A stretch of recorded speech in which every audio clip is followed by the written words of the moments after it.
Papa, maman, mbote na bino, sango malamu ya moyo omoni na mesa, ba visa kili, wenze ya ba visa nde agence Smart Consulting, bosa na biso confiance na $500 ya pamba, ozo matavion, ozo kende Turquie, tembeza te bino bozo mona, ba visa ya moyo itandami, kutu mususu ezoya deja ba visa ya moyo, awa tozande na lizi baya ba visa, boya ebeli bosa na biso confiance, na $500 ya pamba na Smart Consulting auquel on Turquie. Bon, bah nous on va avoir doute, pas douter te. Awa na agence Smart Consulting, ils ont assurance, ils ont rapidité. Oh zola nanga camarade, cousin, ils ont blague tes en notre côté, la réalité. Bon, on a fait un check doute le roi yo, le check paiement on l'a rangé, on s'est retrouvé dans 2 semaines, j'ai pas papier check vraiment agence Smart Cosmétique. Thomas, Talandenge, ba visa ici et quoi belé, à une agence de voyage Smart Consulting. Na $500 ya pamba. Ok, na yomboka papaya. Peuple congolais, mbote na bino, tous les cas qui déjà mal à l'ébosso, aux deuxième fois tous les cas les sous ba visa ya moyo, ya tout visa ya Canada, la fois passée tu vois qu'ils ont pour la Turquie.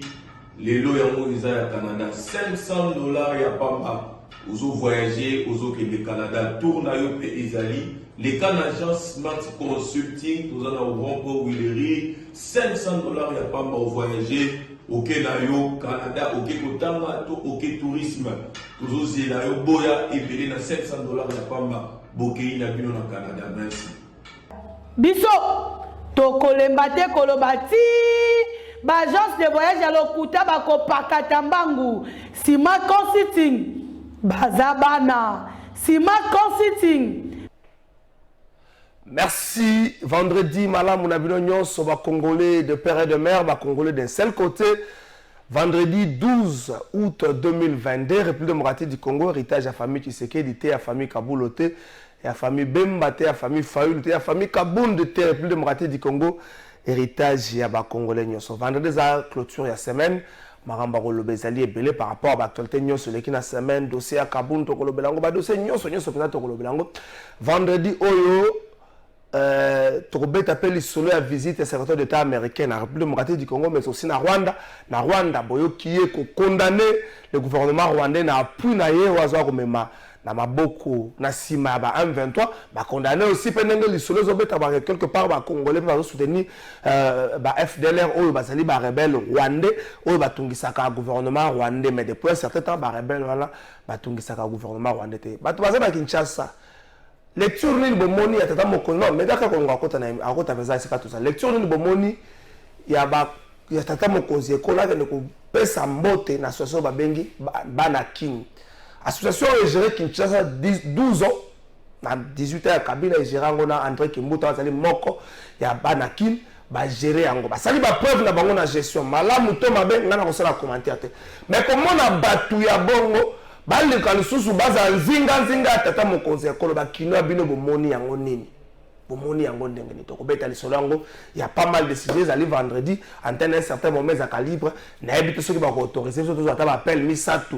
Il y a des gens par rapport à ma camion sur les cas invité Moko vendredi le poteau sous qui sa semaine il a préféré les cas mardi mais na bagité à tout sous ça n'est semaine pour vendredi ma camboza moi minga koloba Jean-Marc Kabund Bliken rencontre à lobby Martin Fayoulou na Denis Mukwege Mamba Ripa Zali Mamba kolobeza moi mingi général Kasongo pas Zali Kulu les ongi moi mingi na Kinshasa Kulu na mikolo ekomi makasi na Kinshasa to ebité pour anine est-ce que batona bazo banga le sous-te kanya makasi c'est l'histoire de kanya makasi c'est dans le haut Katanga et ça les makelele makasi il y a eu opposition entre la population la police la population est contre comme mabatu na bango mususu na kanya makasi c'est est-ce qu'il faut pas une autre recette pour la resuki saba Kuluna au-delà ya auto message nango ya kanya makasi c'est invité moko na robenga ya kota mona mboka Médard Kankolongo oazali invité na biso yaka penza okina ko vanda oazali invité na biso ya clôture à semaine Médard Kankolongo na pesi mbote ndeko trésor Kalafay na moni vendredi système échangé tellement lucolo donc félicitations pe na Gabi Chabani na moni matos donc Congo ezokende liboso donc Médard yozali ngala sa pour yozali voilà Médard Kankolongo vendredi makambo lo bese pele antenne libre zebele banani batie kofinga na politique kofinga comme na politique makasi banani batie kofinga d'abord ezali arme ya ba faible on ne répond jamais leurs injures par leurs injures et j'ai été estomaqué batonso bazol bo bandeko ide persende bafi bandaki kofinga batangi Gilles Mouniere Pasteur Gili batangi voilà mais est-ce que ça bongo eza modèle malamu ya kokopier donc pour yo yibaka ngape na banda kuyiba na justifier moyibi les antivaleurs il faut les combattre chrétien il faut pas vous laisser dominer par le mal mais au contraire dominer le mal par le bien au moni moi j'étais estomaqué que il y a comme Martin Fayul organiser un point de presse hein oyemoko c'est la table fédérale la table sectionnelle yemoko en personne on a légitimer ma fille alors vous comprenez comment c'est l'image même d'une classe politique non classable et voilà aujourd'hui et c'est quand on commis même bandeko bafinga ka ceux qui na IDPS ceux qui wapi ceux qui bazali mais il faut les condamner le mal reste le mal en général quand on va à la recherche d'infraction on regarde infraction pour na mari infraction nous sommes monate kasongo côté olukakaye okomona yete mais quand on kolinga komona yete ayaka mobimba yaka le contraire donc quand on zo zela ye ayaka te si on kolinga komona yete wan ayaka mobimba je vous ai posé la question awo ala mukele biso awo ibango na selo non mais bato ta tete ngota bato zo ta tete yo mona gibaji ba te Pentagone te yo mona gi lwandola ta jango te na kilitoyo mama princesse adala mona ya ta jango te parce que mon bébé ne lobby qui est non pour aux ministres aux super homme pour aux musiciens monde ya ndule et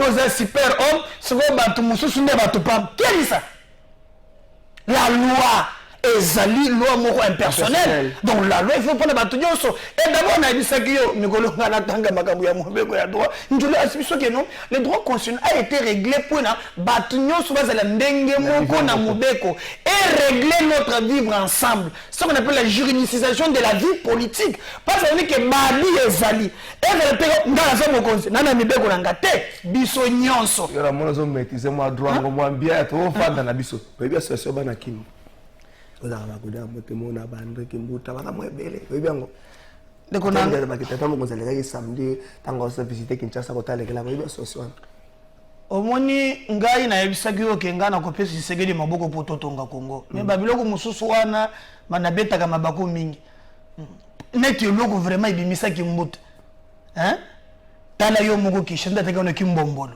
atiki yango c'est bana ki les zo lukazo pema ba moni ba wifin mon le cas déjà bazalaka déjà na vice ministre Godard motemona vice ministre mais ya autina kota wana et tu vois vraiment le comme le c'est la place basanga na pona ni pona boki basanga na pona basanga ba ambition ki chasa za la bien wapi bien wapi mais ambition la bango na biso ke muntu na bango ki mutaka mbaki sawa kimbombo na kimbombo mais pendant cette nous sommes au gouvernement de mon ministre mais les gens ça qu'est-ce qu'ils ont fait ensemble tala quelque chose netiki on va pas c'était deuxième mandat bana kina yawada ya ba nko inaba nini ya ba tembo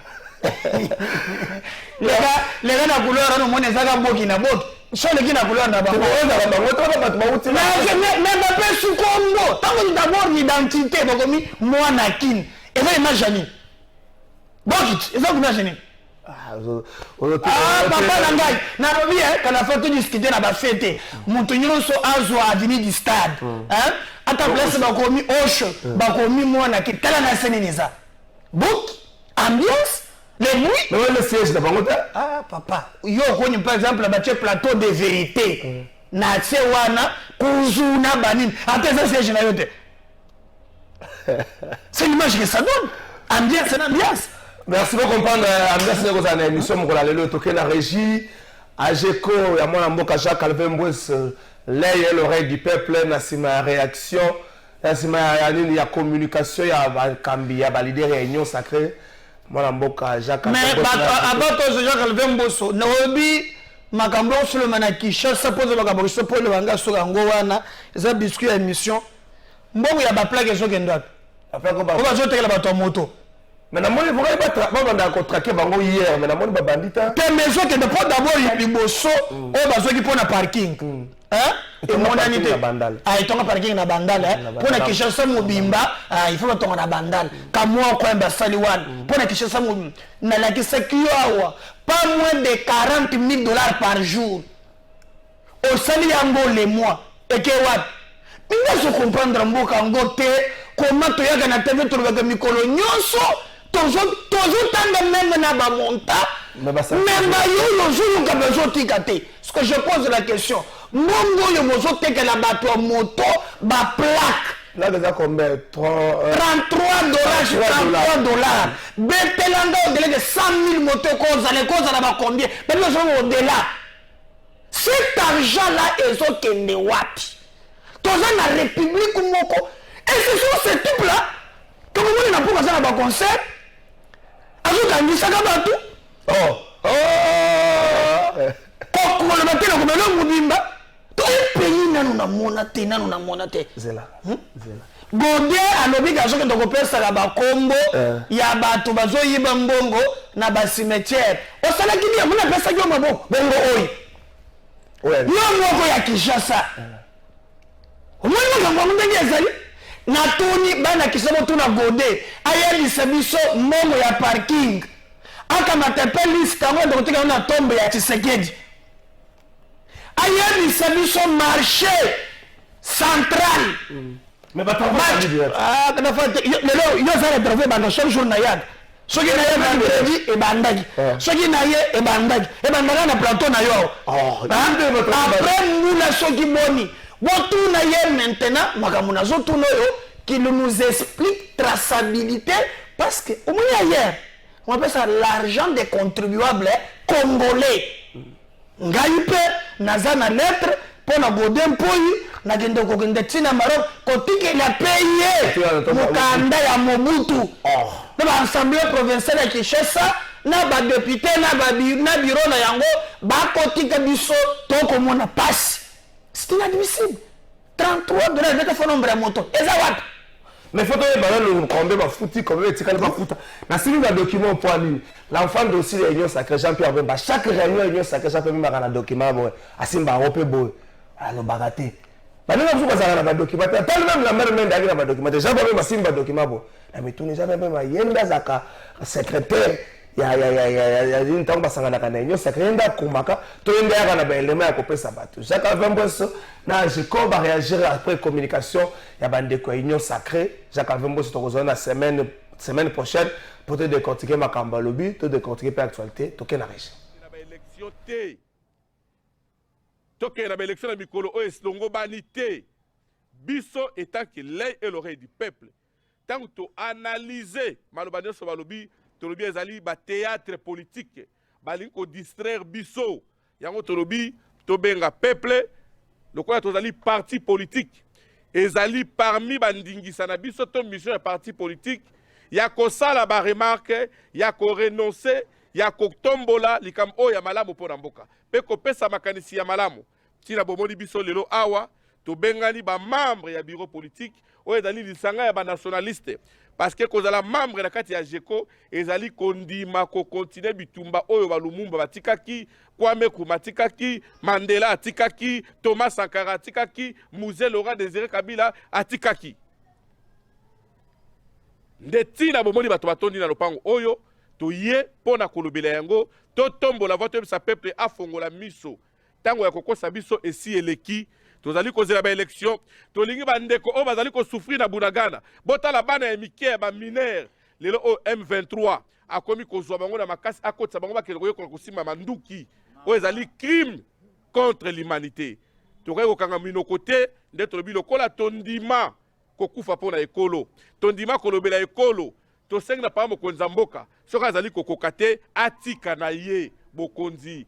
Bakongole bakosepela mpe mingi soki abia pema na ye mabe eza te, mpe bakongole bakobosanaka ye te soki akoki te, parce que article 74 ezali kopesa ye ndingisa ntango apretaki serment alobaki akobatela mpe akoveye na kotosa mibeko ya mboka mpe na etandi monene ya Congo. Cela veut dire ata eteni moko te ya Congo ekokende epai ya bapaya. Tangu lelo oyo eteni ya Congo ekoki kokende epai ya bapaya, to yango tosengi na ye azwa temps ya koresoudre yango rapidement soki akoki te adémissionner. Nazali nakoki kozala moto te aboyaka makanisi malamu.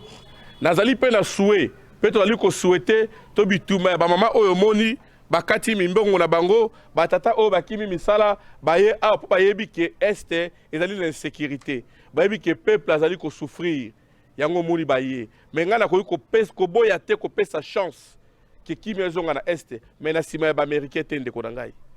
Nous devons nous prendre en charge.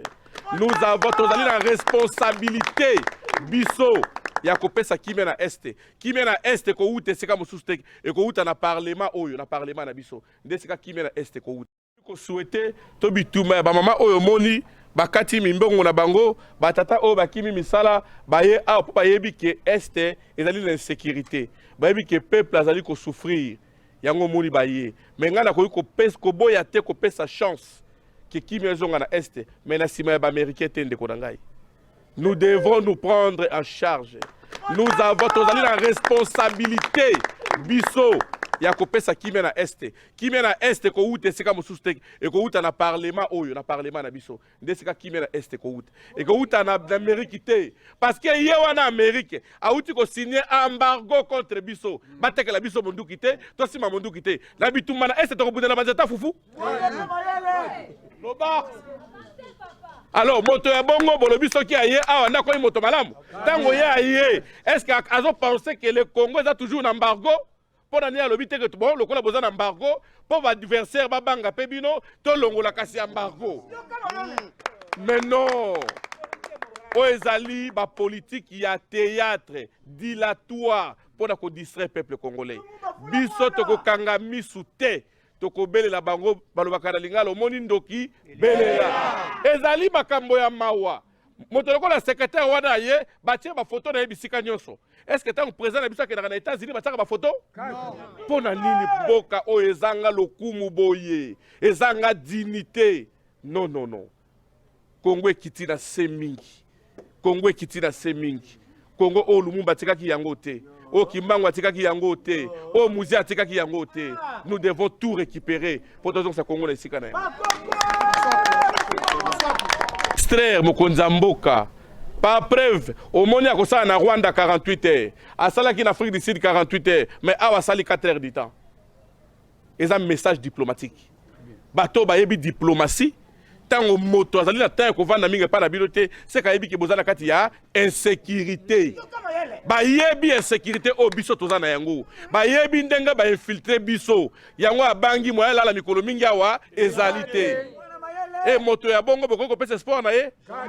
Tout d'abord je vous informe azali simple ministre affaires étrangères. Voilà. Bon vérifier, azana même rang na ministre affaires étrangères na biso. Ya biso ko tali vice premier ministre. Il est plus pressé que yé. Mais le cola, tous le gouvernement est complexé. Babanga kamoto a outil libanda, impérialiste. Babanga kabango ne ba manipula kabango, ba komisa bango ba marionnette na bango. Tina omoni mboka yali ko sala elo côté. Yango omoni ba soka ba maleta mbongo, batinde la kabango le cola versement botali ko bula na kombi. Adolphe Muzito a annoncé candidature pour la présidence il y a 2023. Elle a représenté en gros dans le congrès. Il y a un nouvel élan. Pendant ce temps, maintenant, il fallait déjà pas annoncer qu'il y a une candidature. Est-ce qu'il faut tout le baquet? Ça n'est fini pour la moka ou qui il y a beaucoup de leaders politiques qui ont mis balai tout le baquet. Ça n'est fini pour la moka. Maintenant, moutoua kende na ndenge na ye, bah peut-être une négociation mususu. mais d'accord, ça n'est fini pour l'amour. Vous avez annoncé officiellement la candidature. Il y a le dans les médias. Il y a présenté un congrès à partir.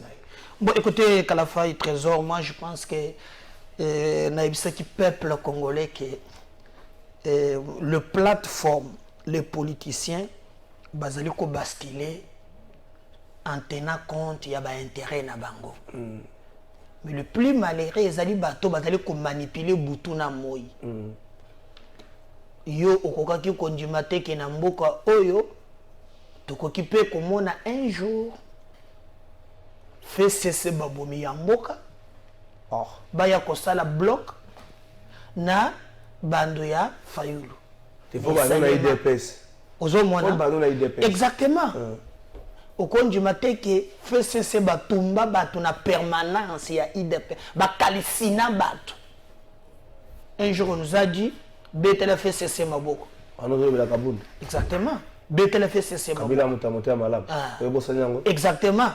Nyonso wana na ce peuple na bisoke le sali ezalité na ba groupe politique mais zali na objectivité pour laquelle bato vont s'engager en politique et zali très grave et je regrette kokabona ya muzitu na Fayulu la mukana bango bakofinga na kale mingi ta oyo kofinga kozongela eza biloka mafinga.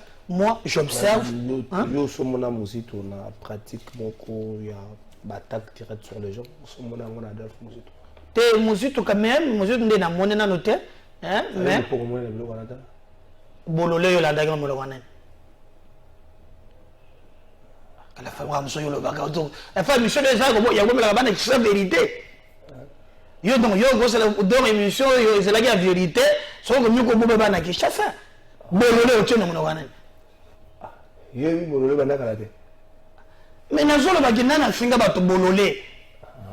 Wow, vous avez maté faire le blague policier là. Même dernièrement on a nini. Ya exemple la moto le betili baku. Botam be manage na musu ya solo biwo. Ngana ngo toyo kan yo sana ki bolole na yo wana ulanda yango te. O benga ba potelenga plainte. Donc c'est pas modèle to la ke sabana na biso biloko wana. Mais dislocation ba parti politique na banini bango bazana na français.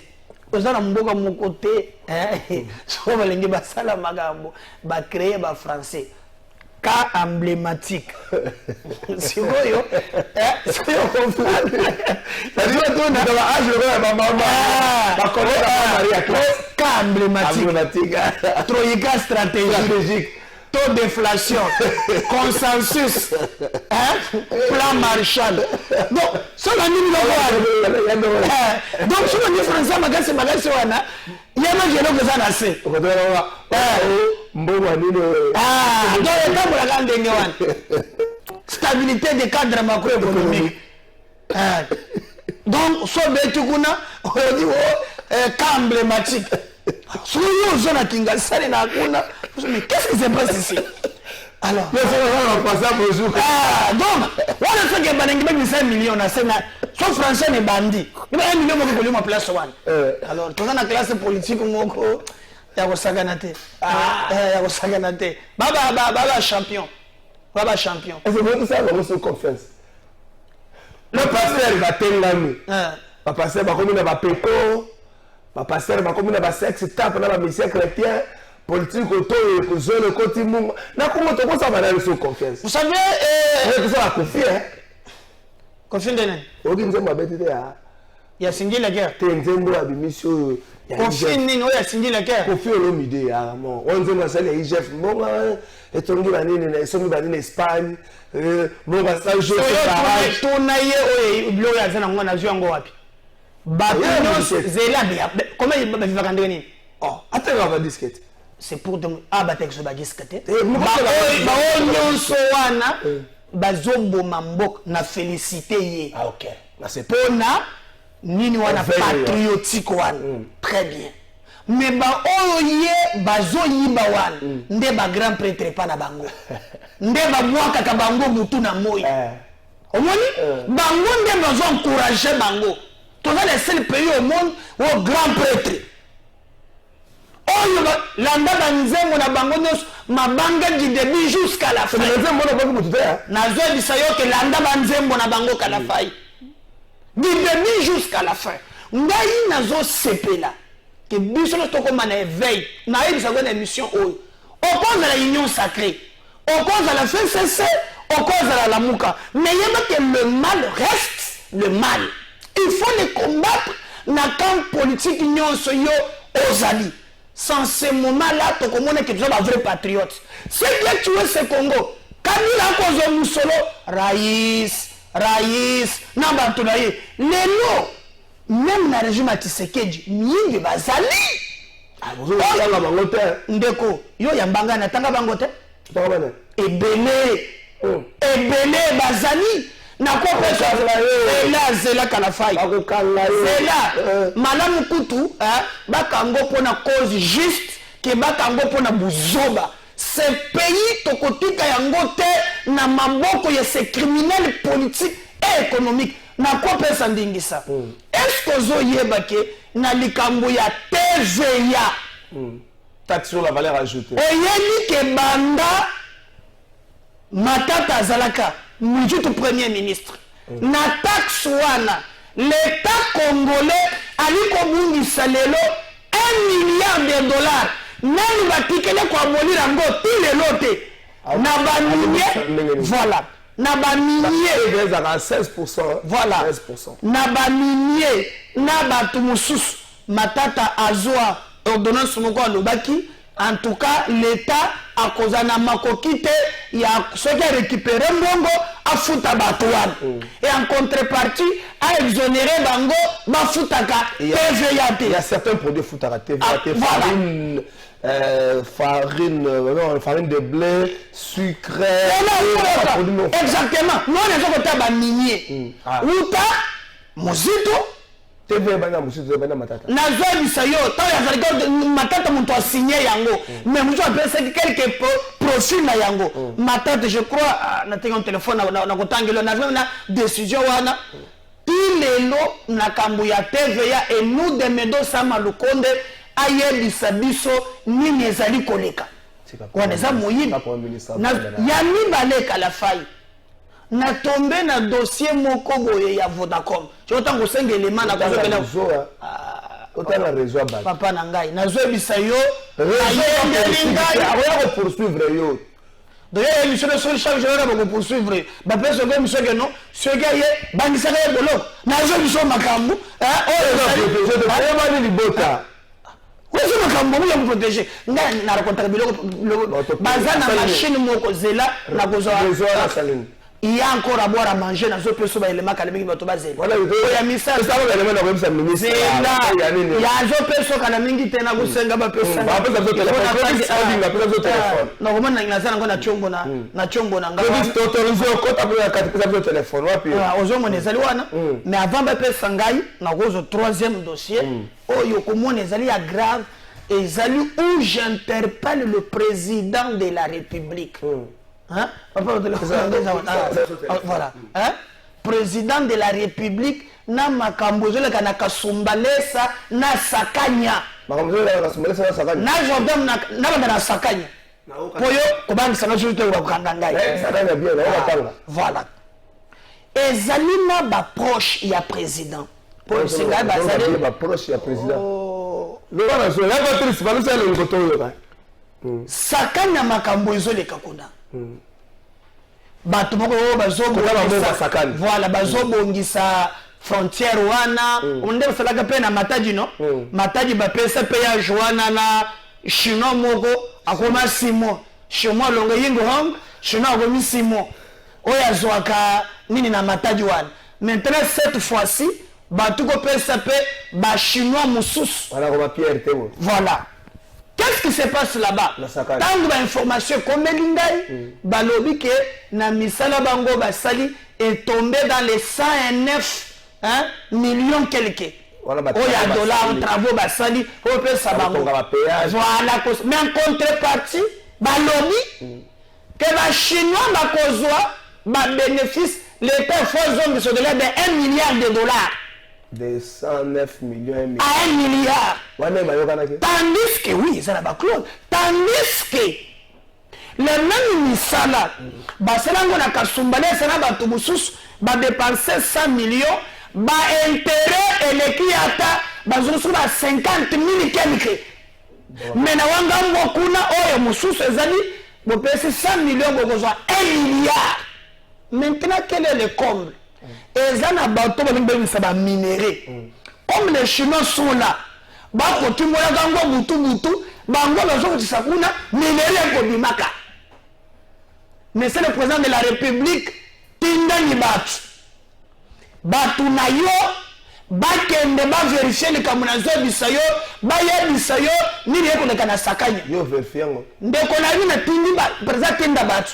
Senga na kosa boka na fai depuis ya makanga ya makambo esengelo tuye oyo bato ya mbaka na plateau na yo bane bazalaka na ba yo faux vrai ngena ka tele biloko na bino ya bato yo mune balo non non c'est des choses telles que ezali na biso mususu ya suka pour moi na que contrairement na Kaboun moi je suis tout autre contrairement na Kaboun tika de kosa na passe zela Kaboun azalaki wana tango bazui bakare binyene nda tomboki o budget et bimaki mais non yango tango bozali n'attends pas je n'en disgrâce pour la koloba moi je dis que même chez Tshisekedi batu bazo continuer ko yiba bazali et je le dis je m'assume et le président Sengela Fongola miso ate ma commission malande la batouane c'est plus ne leur appartient pas ndama bengi na Kasso oriental voilà mambo bien ozomon eza donc ba chirende miyibi papa eza cop na des accords nga senga président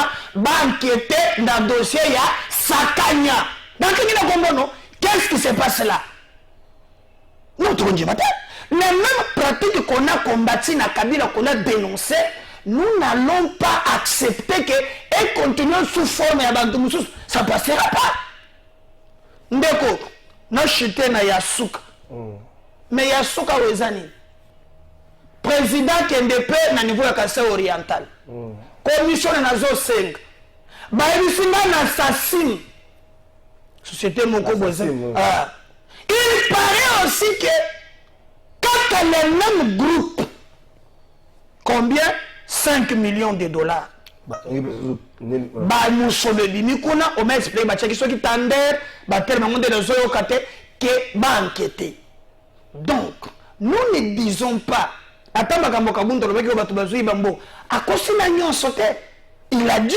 aussi makambo moko ezali vrai na zo elobelo ke non makambo moko alobaki na ona zo loba oyo c'est qui mi bazali donc lui-même aussi fait partie omoni yé moko pe fait partie parce que l'architecte de la jouissance est égal à yé moko mutu moko te akozo bozui aza nango wana na mwata mukuse. C'est qu'il y a des gens qui confondent le peuple d'abord, projet président, ayaki na yango, na un club d'amis pour na koboma mboka na biso, biso, le peuple d'abord, projet président. C'est parmi les leaders qu'il faut attendre. Dans le projet de société, il y a un état de droit, distribution de richesse pour Nabatou Nyonso. Tout le monde a Congo est tellement, tout le monde a vraiment le lengen dans son projet. Comment diversifier l'économie Yambo Cannabiso. Comment Toruki cause la paix, que le minerai et profiter de la Congolais. Comment mettre en place politique agricole qui peut permettre que Tolia Kamasanga ou Takawa, Biloko ou Takawa, tous les pays à Sony, même Kirben ou la Chine. Et ça lui Sony Namawa. Le peuple d'abord, les peuples au centre de tout. Peuple Amikuta et Leng. Il y a parmi les 10 premiers pays consommateurs de champagne. Mais Nazo Bisayo, pour Nani. Mais papa, tant que tu as eu Bambongo, vous savez où c'est ambiance, c'est la folie. Au moni, n'a pas personne d'ingis. Pas le lot mouyibi n'a pas silité. Mais quand même, il y a des heures. Comment nous pouvons quitter des 4 milliards et les autres communes qu'on mobilise les moins 1 milliard 200. Quand la fin, si vous voyez, ça va se mouiller bien ici. Tout le monde a budget à combien? Nous mobilisons aujourd'hui les recettes propres 1 milliard 200. On peut voir le budget. Hein? Moi, il faut que Félix a sali. Tu as 1 milliard 200. Donc, tu as 19 ans, Kabila sali. Et tu as 4 mois. Il y a Maxwell sur Félix Tshisekedi. Mais ce qui est candidat à l'Union Soine. Tu as sauter. C'est pourquoi tu es un fanatique. Aider le président, ce n'est pas l'acclamer. Béton, moellon. Non. PC Maboko.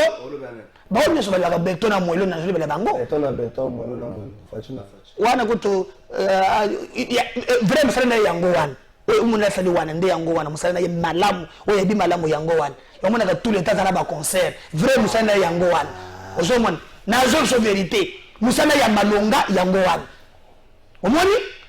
Mais nous demandons aujourd'hui si le président a posé l'acte ya malamu to yo maternité gratuite to pension maboko oh pour na ceux qui fonctionnaire en confi bazui matanga na ya en charge ah ok kitoko oh salaire mati va fonctionner va couper ah surtout par exemple au feli hein boy ok surtout par exemple que nos salaires hein et ça qui boye et mati 30% ok et ça muke et bakisam que toyo kakakie club moko ya 10 personnes 20 personnes bazali ko zo bozu ya mboka en tout cas trésor kalafai biso tozali ko sepela ata mukete na maye matali mboka na biso ezali inadmissible.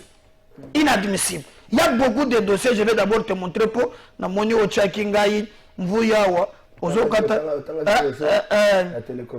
na bandona makambu ya TV ya na perso même na ba référence ngana zo biso ba plaza wa hein na kota. Et puis bazali d'abord yoka naza même na ba date na précision de Bapé Singaï. Après des années d'intenses investigations menées par la suite des dénonciations par le patriote engagé par la défense des protections des intérêts de la République, il est ressorti sous prétexte de remboursement de la TVA certains opérateurs économiques et sur instruction de l'ancien premier ministre Matata Mponyo Mapo. Le trésor public a décaissé entre 2012 et 2014, somme il y a combien? 1 milliard de dollars. Ces détournements, savamment orchestrés par un club d'amis, ayant à l'époque la commission des faits occupée des postes de responsabilité dans les chaînes de dépenses et le régime financier, en un cas de code qu'aucun manuel ne peut expliquer. Pour rappel, ce que vous tourne en gagne. L'ordonnance loi numéro 10 bar 00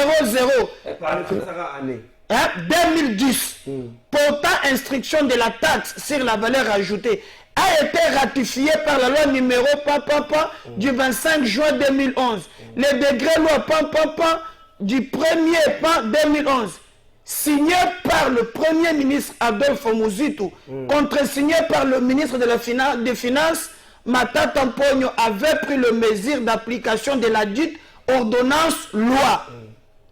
C'était, je vais le répéter, d'où, sur base artificielle, juridique, telle que soulignée dans ses motivations, le premier ministre Matata Mponyo a pris en date du 22 juillet 2016, Yoka, le décret loi numéro 16 bar 28 portant suspension de la perception de la taxe sur la valeur ajoutée à l'importation en faveur des entreprises minières, à l'importation des équipements et des matériels d'aviation respectivement.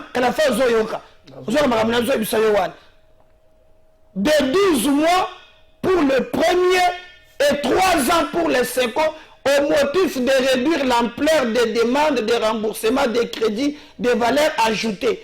À ce jour, donc, depuis la suspension, biloko ya bavion, biloko ya minier, ndenge kotaka boye, jamais foutaka TVA. Et l'État perd.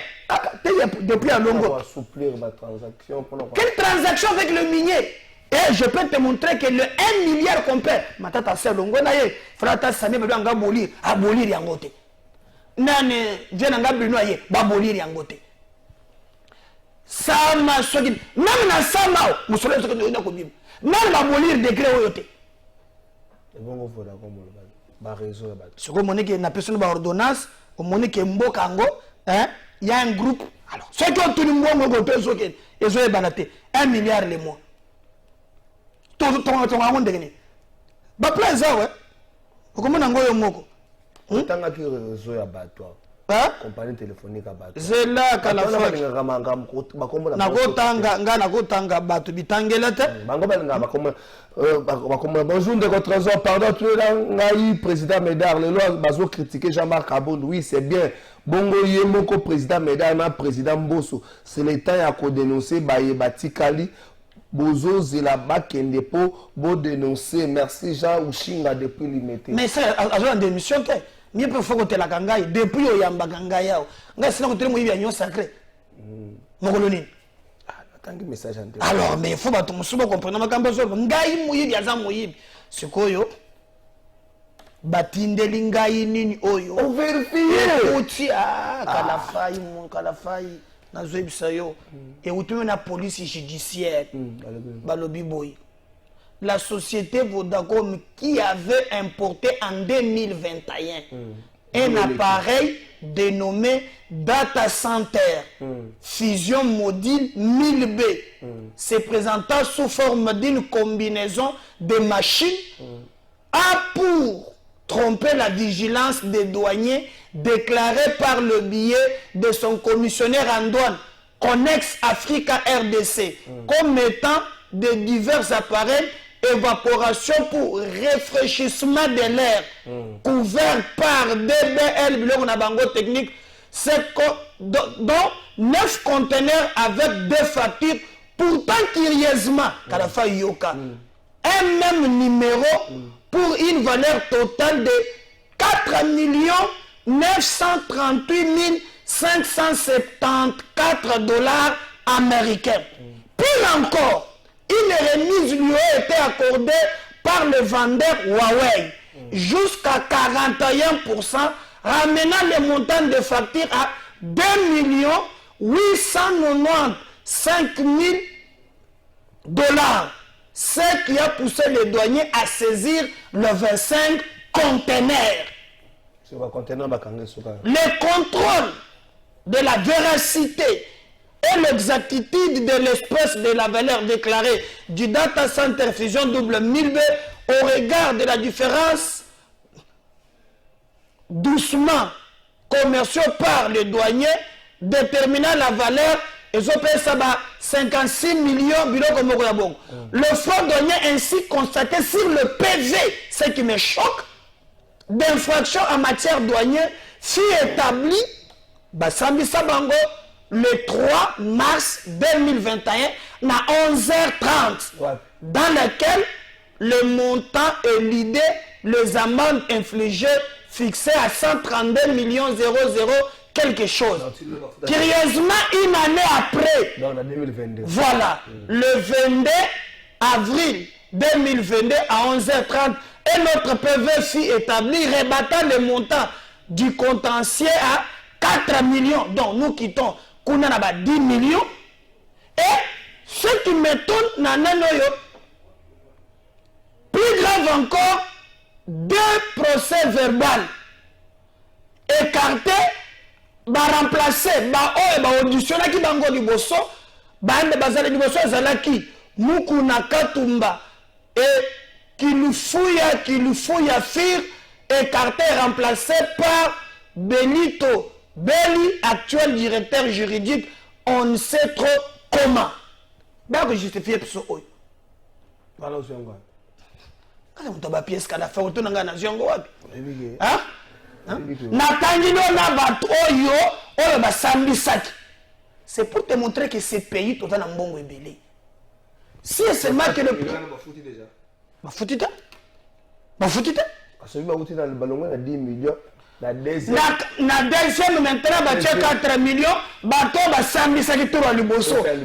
Chita si babalongeli bango ba remplacer bato mususu. Ba ni balé au lieu que le trésor public, il faut Vodacom na paré na Data Center B, il fallait que ça on a ba conteneur bloc mususu à partir de droite, ba choba ngo mukato, ba remplacer et même oyo na le futamité. Est-ce que tu as kotonga mbokango ndengeni. C'est pour le Bagiboui. Aider le président, c'est pas nécessairement que le béton na béton, fatina fatité. C'est lui dire, mais c'est le président de la République. Oh, yozo salawa, ça va. Maintenant, nous sommes eleki. Et puis le procureur, au Moundenga l'andele kabundo, non? Pour l'ongwete, paye. Moi, j'avais voulu que le procureur abandonne. Tango kabunda zo banda Maison Blanche. Hein? Tango kabunda bandi Maison Blanche. Atuna ye bafuta kayo mbongo boni. Et permettre aux Maisons Blanches balandeli. Je me m'attendais Augustin Kaboué que non, tango azalaki abandi ko so bakare minier, abandi ko botoro ba bafle. Pourquoi bozelaki?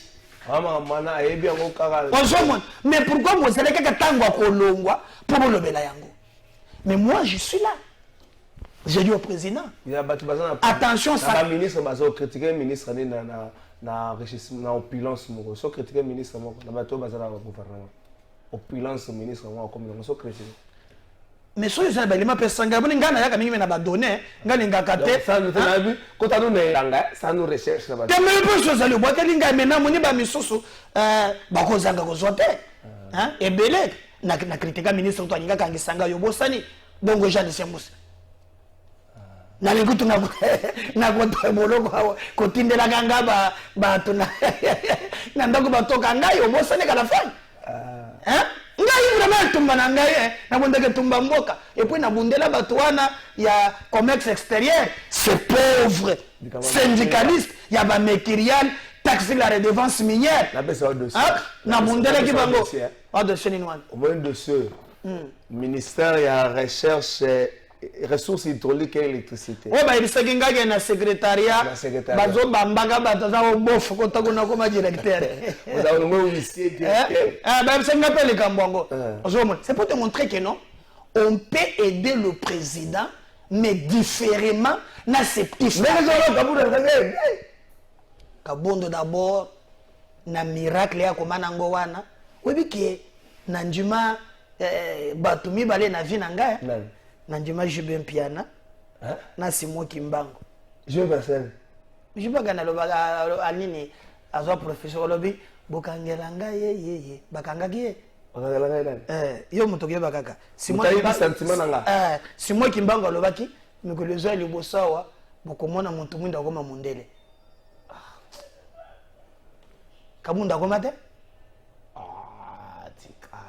Mais bien nous des pantalons comme ça, bocheka kawa des photos. Pigmentation des peaux ça mais les années yo pour le français magal. On vient pigmentation de ni. Tika okota na batterie wala. Dans la zone yo pour le français magal. Tika batterie wala. Ozomon. Alors, on va rencontrer na ba fait. On va rencontrer na ba argument. Argument ngolo bani. Botika la makambo kabunda lobaki. Ba fait à lobaki ke mbongo ezobonga. Parce que ngana boyi na lebi il a raison. Mais est-ce que tango bonga ki lobaki? Soki ba boto loko carré minier to lingo loba. Vous avez carré minier. Wala ngana éviter. Soki makambo ya gana just cortège na na mura, vous êtes makambo. Makambo ba carré mbonga. To to le soya carré minier. Soki ba mura ba ila ke telinga loba. En droit, Bakokangé pas un complice. Il a vu notre argent, hein, Koko Tanaba diète. Kokende ya monaki aloba quitté. Pourquoi ils sont là qui kaka tangwe bebeli ya loba? Et qu'est-ce qui prouve que c'est vrai? Au moins, mais moi je reconnais na lobby autour il y a président, batu ya jouissance bazali. T'as compris? Et ce que moi je peux pas ça que non, Kabunda ko distraire biso. Prendre de vue à commune Nango, il en a profité, na système il a dénoncé. Mais comment premier vice-président Assemblée nationale? Avec ça, tu peux construire. Alors avec à Kabola ka salaire na ina trois parties non. Moko apesi famille, apesi parti, ayepe allié pour na yemoko. 3 fois salaire moko wana. Okotonga Maison Blanche. Hein? Nyongo yo entre moi na argument mais yo ko lo bakeke non ba yebi ke non au bout d'un mandat on a intervenu au bout d'un mandat mandat n'est silité mais au bout d'un mandat à c'est mandat naie à Tongiwan les mêmes lui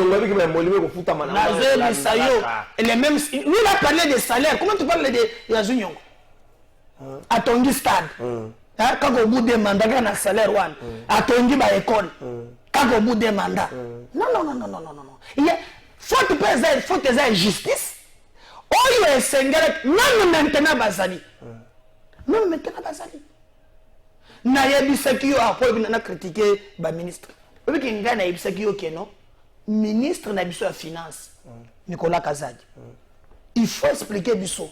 Biso le 2 millions à payer ça Argentine chaque fin du mois. Kasita Musala nini? Kimbo peto. Ezawa. Gouvernement faut appeler Kimbo peto. Sur Ezawa. Vous venez pour évaluer Moussa Bana Kishasa, Kalafa ya Azali, Kosale Bino, Boko Melaye, monsieur parce qu'il ne peut pas être salé. Est-ce que tu sais ça que le protocole est le bic non? À la fin, il y a moi Moussous. Hein?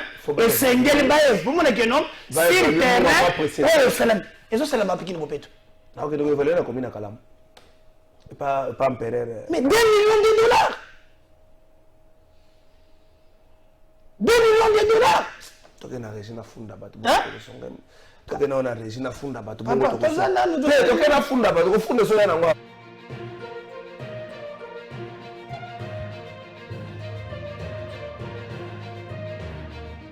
na funda siko batu toka mokonzi ekolo ofunda de batu na funda lelo population de Sengia na mutazu jouer na ya zuni na tant papa comme retourner na situation ya famille moi no afunda ka batu na se présenter le la mwana wana bandi ko mese mwana na funda batu bisato tata mokonzi ekolo mwana afunda ka batu ayi ko funda lelo tata mokonzi ekolo na ye ko funda pona ko sukisa semaine ba bourgmestre ya ville province ya Kinshasa na jour exemple ya ba bourgmestre ya Mibale ya Kalamu na ya Kasavubu tata mokonzi ekolo eloko nini ezosala ke même après dénonciation ya ba Kinois bato oyo soit ba changer esala na bango te soit ba longola bango te nani ya komisi bango ba nzambe tata mokonzi ekolo ya kotuda mzee Laurent Désiré Kabila Jiseka Dima ya Kalamu mama Meta Mbuyi ya Kasavubu benga bébé climatisé nani alobaka bango bakoki kolongwa te na ba poste wana po bango nde bazali exemple ya babourgmestre mosusu balandi tata mokonzi ekolo osalaki tourné na Kinshasa otambolaki mpona batravaux mais soki otunaki population kinoise andaki koyebisa réalité oyo bango baza kovivre un certain moment Kinshasa baproblème nango mosusu ezali babourgmestre po pour la plupart bazosala tourisme na bacommune mosala kosalema eza te soki obakisi kuluna ezoki na Kinshasa awa tata mokonzi ekolo na polisi mosusu kosimba bango na loboko okende na bango kote okendela eyebani te kofunda lelo esuki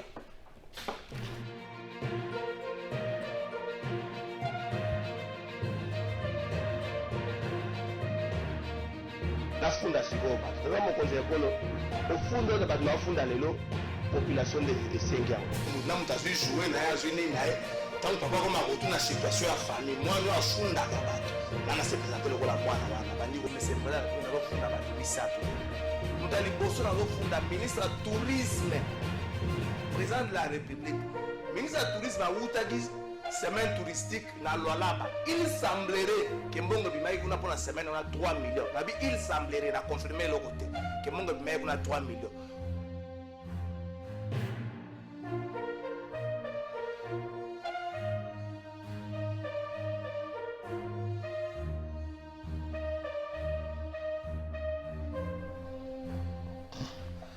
Merci.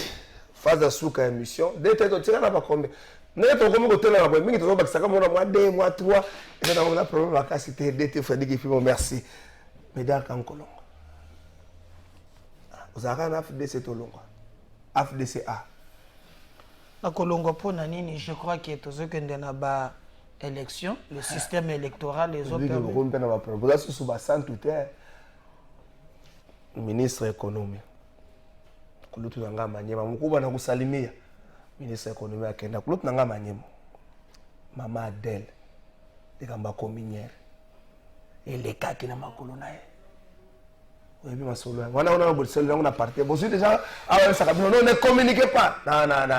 Bon, pour nazala na mukuse, je crois que il faut pas kokota na biloko ba réseaux sociaux. yo moko olandaki Adel Kainda azosala musana endenge elongobani awa tozali na culture ya ko reconnaître méritocratie te. D'ailleurs omoni ke ba montage wana ezoyokana pe te nde balobaki basalikisi esimbi te. Il faut kotala le côté positif na management. Tala aujourd'hui Congo Ressources, Congo a commis na capacité à permis de recherche yemoko de la projet Métroquille. Aujourd'hui les entreprises à portefeuille et comme na revient na yango moko les entreprises publiques ont quand même pour une fois crédibilité. Banque mondiale a zone du point de financement, elle a signé les régies des eaux. Je crois qu'il faut encourager Madame la ministre Assala Moussala. Il ne faut pas qu'on ait na polémique. C'est comme ici, tout ça là qui n'a au moins aujourd'hui. Oh, il y a États-Unis ailleurs. Tu le connais comme Kamama. Alors, c'était tout le salon. Et Balougela était Kamama. Regardez par exemple, Boye, il y a ambassadeur, il y a États-Unis. Secrétaire d'État, il y a États-Unis. Ça résout quel problème? C'est la diplomatie. Mais lui, au moins, il a courage à comprendre que non, tu allez subir un complot international, même sur le plan national, régional, d'où il faut nécessairement les Congolais, Bango Moko, Batele Malikolo, mis en charge. À cela qui appelle au Monakina, patriote, qui s'enrôler en armée. Voilà le sens même et qu'on permettre un combat et si la il ne faut pas Hollanda. Ça ce sont des positionnements personnels, c'est déjà du passé. Au moment que Zaleki bateau sans foi ni loi, mais aujourd'hui message à appeler ça qui Koya il y a tantôt il y a États-Unis et ici normalement que non tous les leaders vont se réunir.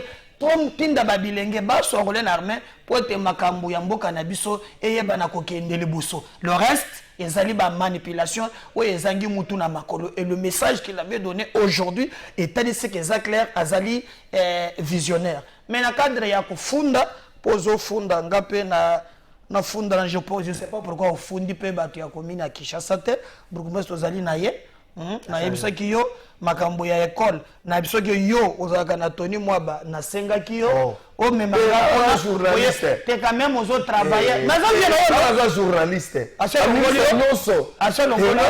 ministre je comprends que non à cette journaliste non quand même journaliste vous avez des liens. Papa Togwanga na que ça problème. Voilà. On a sima musala. Na musala yango na ibisegyo gebisa kulutu na yo keno ba ko spoiler école. Ba ko spoiler ko etala kayete. Pa ya ka la matière. La fois passée ibiseginga kenela zela. Alors moni. Sukoyo ozotala te ba ko spoiler école na Kabinda plateau. Ngabona leka ki disaka confirmer ka. O confirmer tango. O muli ba kuzuno. Et les moi, Tony Mwaba, à le côté.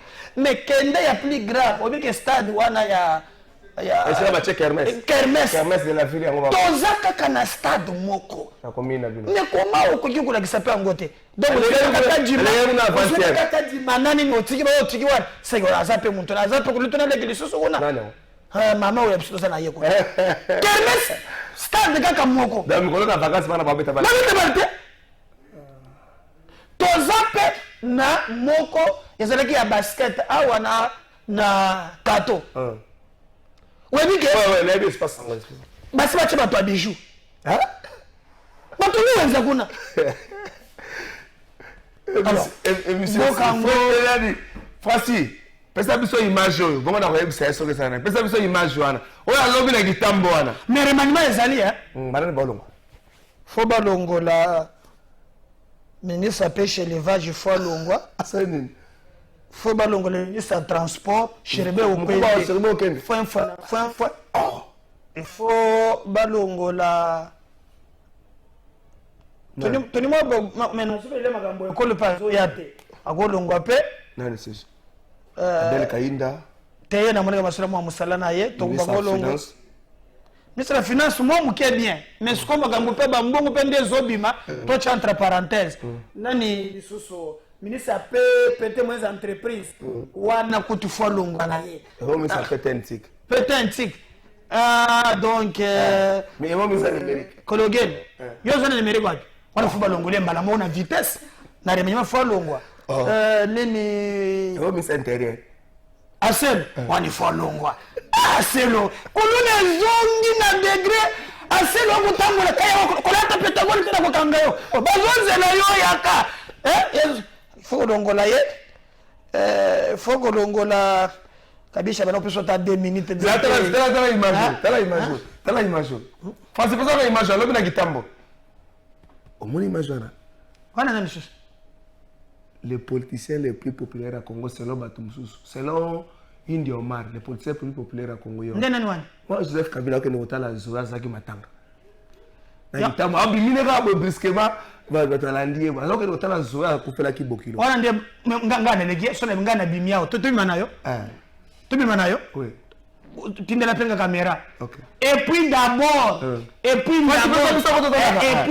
ces images yo ba batande bazalaka te so Kabila zo bima telema na bandala telema na kitambo mokonzi akoya bo telema moi je vois comment ça fonctionne ozomon et puis eloka malongez et même par curiosité bato balingi hotel skaza na mandefu ya solo bato ke batala c'est par curiosité et puis il y a kamatanga te pourquoi donc moi pour na Kabila za na somo te mais on tende on a na yatango bazo ndo kukunda ndo so bazali yaka te il faut la tour na yena ndako ba pour la vie humaine quand la forme ya ba charnière de maluku de comme un sakou donc la vie humaine pour lui et le côté merci pasteur Medaka Kolongo merci nayo Clovis Odinga merci d'être Frédéric Kipimo merci Francis Béa merci to banarano semaine to suka nayo merci Juice Bongeli merci Master Kombolan Cyril Mangombe merci Gilbert Biladi merci Cordon et Kitimo Muke Kotoyo Ekiti wa muke so mati kitoko ya Ekiti wa muke balongo na ngoye awa Cordon